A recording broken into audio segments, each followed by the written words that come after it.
नमस्कार मित्रांनो आज पीएम किसान सन्मान निधी योजनेचा 19वा हप्ता हा सर्व पात्र शेतकऱ्यांच्या बँक खात्यावरती जमा करण्यात आलेला आहे। होय मित्रांनो, माननीय प्रधानमंत्री श्री नरेंद्र मोदीजी यांनी भागलपूर बिहार इथून रिमोटचे बटन दाबून पीएम किसान सन्मान निधी योजनेचा 19वा हप्ता हा शेतकऱ्यांच्या बँक खात्यावरती डीबीटीच्या मार्फत ट्रान्सफर केलेला आहे। मित्रांनो, या हप्त्या अंतर्गत 9.8 करोडपेक्षा जास्त शेतकऱ्यांच्या बँक खात्यावरती 22,000 कोटीपेक्षाची जास्तची धनराशी जास्तीची रक्कम ही डीबीटीच्या माध्यमातून शेतकऱ्यांच्या बँक खात्यावरती जमा केलेली आहे। परंतु मित्रांनो, बऱ्याचशा शेतकऱ्यांच्या बँक खात्यावरती 19व्या हप्त्याचे पैसे जमा झालेले नाहीयेत। तर त्या शेतकऱ्यांना हे पैसे का आले नाहीत, त्याचे काय कारण आहे, याविषयीच आज आपण या व्हिडिओमध्ये जाणून घेणार आहोत। सोबतच ते पैसे मिळवण्यासाठी तुम्हाला नेमके काय करावे लागणार आहे, जेणेकरून ते पैसे तुमच्या बँक खात्यावरती लगेच जमा होतील, हे सुद्धा आपण या ठिकाणी सविस्तरपणे माहिती जाणून घेणार आहोत। तर व्हिडिओ नक्की पूर्ण पहा। चॅनलवर नवीन असाल तर चॅनलला सबस्क्राइब करून ठेवा। असेच नवनवीन आणि माहितीपूर्ण व्हिडिओ मी तुमच्यासाठी घेऊन येत असतो। तर चला मित्रांनो, व्हिडिओ सुरू करूया। तर मित्रांनो, आज म्हणजे 24 फेब्रुवारीच्या दिवशी पीएम किसान सन्मान निधी योजनेचा 19वा हप्ता हा सर्व पात्र शेतकऱ्यांच्या बँक खात्यावरती म्हणजेच एकूण 9.8 करोड पेक्षा जास्त शेतकऱ्यांच्या बँक खात्यावरती जमा करण्यात आलेला आहे। बऱ्याचशा शेतकऱ्यांना हा हप्ता त्यांच्या बँकेत जमा होण्याबाबत SMS देखील त्यांच्या मोबाईलवरती आलेला आहे। परंतु तरी देखील लाखो असे शेतकरी आहेत की ज्यांना या ठिकाणी 19वा हप्ता हा मिळालेला नाहीये किंवा त्यांच्या बँकेत देखील हा हप्ता जमा झालेला नाहीये। तर त्याचे काय कारण आहे? तर मित्रांनो, सगळ्यात आधी आपण या ठिकाणी समजून घेऊया की हा हप्ता नेमक्या कोणकोणत्या शेतकऱ्यांना मिळालेला आहे। त्याच्यानंतर आपण या ठिकाणी जाणून घेऊया की हा हप्ता कोणत्या शेतकऱ्यांना मिळालेला नाहीये आणि त्याचे काय कारण आहे। तसेच हा हप्ता मिळवण्यासाठी तुम्हाला नेमके काय करावे लागणार आहे। तर पहा मित्रांनो, हा हप्ता कोणकोणत्या शेतकऱ्यांना मिळालेला आहे। मित्रांनो, पीएम किसान सन्मान निधी योजना सुरू झाल्यापासून अनेक बदल या योजनेमध्ये करण्यात आले। त्या बदलानुसार या ठिकाणी बरेचसे शेतकरी या योजनेअंतर्गत अपात्र झाले आणि बरेचसे नवीन शेतकरी या ठिकाणी ऍड देखील झालेले आहेत। तर हा हप्ता कोणत्या शेतकऱ्यांना मिळाला? तर ज्या शेतकऱ्यांची या ठिकाणी eKYC पूर्ण होती, कारण की eKYC ही बंधनकारक या ठिकाणी करण्यात आलेली होती। त्याच्यानंतर ज्या शेतकऱ्यांचे बँक KYC झालेली होती, म्हणजे त्यांचे बँक खाते हे आधार कार्ड सोबत लिंक होते। त्याच्यानंतर ज्या शेतकऱ्यांचे जमिनीचे रेकॉर्ड हे पीएम किसान सन्मान निधी योजनेच्या पोर्टलवरती अद्ययावत होते, अपडेट केलेले होते, अशा शेतकऱ्यांच्या बँक खात्यावरती पीएम किसान सन्मान निधी योजनेचा 19वा हप्ता हा जमा करण्यात आलेला आहे। तर मग आता हा हप्ता नेमका कोणकोणत्या शेतकऱ्यांना दिलेला नाहीये? तर आता हा हप्ता शेतकऱ्यांना न मिळण्याचे काय कारण आहे? तर पहा, शेतकऱ्यांची eKYC पूर्ण नसणे, म्हणजे ज्या शेतकऱ्यांची eKYC या ठिकाणी पूर्ण नव्हती अशा शेतकऱ्यांना या ठिकाणी हप्ता हा मिळालेला नाहीये।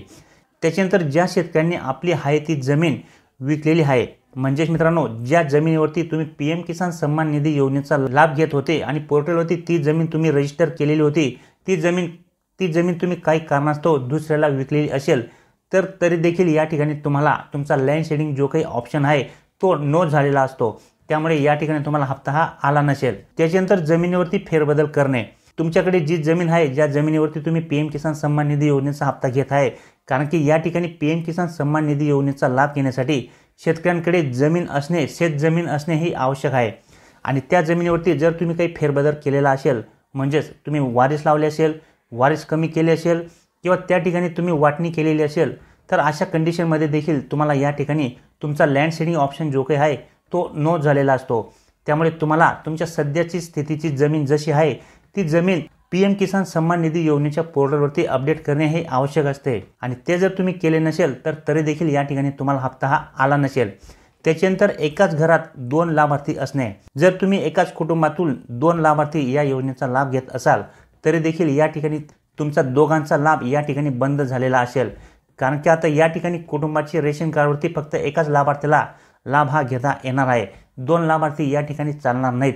त्यामुळे देखील तुमचा हप्ता आला नसेल। त्याच्यानंतर तुमचे बँक खाते आधार कार्ड सोबत लिंक नसेल किंवा तुम्ही बँक बदल केलेले असेल, म्हणजेच अगोदर तुम्ही ज्या बँकेमध्ये पीएम किसान सन्मान निधी योजनेचा लाभ घेत असाल आणि त्या बँकेला तुमचे आधार कार्ड लिंक असेल, परंतु काही कारणाने दुसऱ्या एखाद्या बँकेमध्ये खाते उघडावे लागले असेल आणि त्या बँकेला जर तुमचे आधार कार्ड लिंक झालेले असेल, तर अगोदर जी बँक तुमची पीएम किसान सन्मान निधी योजनेच्या पोर्टलवरती लिंक होती ती आता लिंक राहिलेली नाही आणि तुमच्या आधार कार्ड सोबत देखील लिंक राहिली नसेल, त्यामुळे देखील तुम्हाला या ठिकाणी हप्ता हा आला नसेल। तर एवढी सगळी कारणे या ठिकाणी हप्ता न येण्याची असणार आहेत। तर मग आता प्रश्न असा आहे की आता तो हप्ता मिळवण्यासाठी नेमके तुम्हाला काय करावे लागणार आहे। तर मित्रांनो, जर तुम्ही जमीन विकली असेल तर तुम्ही या योजनेसाठी असे पण अपात्रच असणार आहात। तर या ठिकाणी अशा व्यक्तींना लाभ मिळणार नाही। जर तुम्ही एका घरात 2 लाभार्थी लाभ घेत असाल तर त्यामध्ये देखील तुम्हाला फक्त एकाच लाभार्थ्याला लाभ हा घेता येणार आहे। त्याच्यानंतर जर तुमची ई-के-वाय-सी पूर्ण नसेल म्हणून तुम्हाला लाभ आला नसेल तर ते तुम्ही दुरुस्त करू शकता आणि तुमचे आधार कार्ड जर समजा दुसऱ्या एखाद्या बँकेला लिंक झाले असेल तर तरी देखील तुम्हाला या ठिकाणी लाभ हा घेता येणार आहे। तर या कारणांसाठी जर तुमची ई-के-वाय-सी पूर्ण नसेल तर तुम्ही कुठल्याही एका ऑप्शनचा उपयोग करून तुमची ई-के-वाय-सी पूर्ण करून घ्यायची आहे। बरेचसे ऑप्शन तुम्हाला या ठिकाणी ई-के-वाय-सी करण्यासाठी उपलब्ध आहेत। ई-के-वाय-सी पूर्ण केल्यानंतर या ठिकाणी 100% तुमचे हप्ते हे तुम्हाला मिळून जातील। त्याच्यानंतर जर समजा तुम्ही एका घरातच 2 लाभार्थी असाल आणि दोघांचा लाभ बंद झालेला असेल तर अशा कंडिशनमध्ये कुठल्याही एका लाभार्थ्याच्या नावावरती जमीन असेल तर त्यांनी ती जमीन पोर्टलवरती अपडेट करून संबंधित कार्यालयामध्ये जाऊन ती जमीन त्या ठिकाणी रजिस्टर करून घ्यायची आहे आणि त्या ठिकाणी तुमचा तो जो काही लँड सीडिंग ऑप्शन नो झालेला असेल तो त्या ठिकाणी दुरुस्त करून घ्यायचा आहे। त्यानंतर तुमचा लाभ या ठिकाणी सुरू होणार आहे। तसेच जर समजा तुमचे बँक खाते हे एखाद्या दुसऱ्या बँकेला लिंक झाले असेल किंवा हाय त्या बँकेलाच आधार कार्ड लिंक झालेले नसेल तर ते तुम्ही बँकेत जाऊन करू शकता। ते झाल्यानंतर तुम्हाला या ठिकाणी 100% तुमचे पीएम किसानचे मागचे आणि सध्याचा हप्ता हा मिळून जाणार आहे। त्याच्यानंतर सगळ्यात महत्त्वाचे म्हणजे मित्रांनो, आता पीएम किसान सन्मान निधी योजनेच्या सर्व शेतकऱ्यांना फार्मर आयडी कार्ड हे काढावे लागणार आहे। त्यामुळे फार्मर आयडी कार्ड देखील तुम्ही या ठिकाणी कंपल्सरी काढणे आवश्यक आहे। जर तुम्ही पीएम किसान सन्मान निधी योजनेसाठी 1 जानेवारी 2025 नंतर रजिस्ट्रेशन केलेले असेल तर अशा शेतकऱ्यांना या ठिकाणी फार्मर आयडी कार्ड हे अति आवश्यक आहे। त्याच्याशिवाय या ठिकाणी तुम्हाला हप्ता हा मिळणार नाहीये। म्हणून फार्मर आयडी कार्ड देखील तुम्हाला आता या ठिकाणी लागणार आहे। परंतु अगोदर ज्या शेतकऱ्यांना काही हप्ते मिळालेले असतील अशा शेतकऱ्यांना आताचा हप्ता हा आलेला असेल परंतु तरी देखील तुम्हाला या ठिकाणी फार्मर आयडी कार्ड हे काढावेच लागणार आहे, कारण ते प्रत्येक शेतकऱ्याला या ठिकाणी कंपल्सरी करण्यात आलेले आहे। तर अशा पद्धतीने मित्रांनो या ठिकाणी पीएम किसान सन्मान निधी योजनेचे हप्ते न मिळण्याचे कारणे असू शकतात, ते तुम्ही त्या ठिकाणी दुरुस्त करून घ्यायचे आहे जेणेकरून तुमचे राहिलेले हप्ते आणि सध्याचा हप्ता तुम्हाला मिळून जाईल।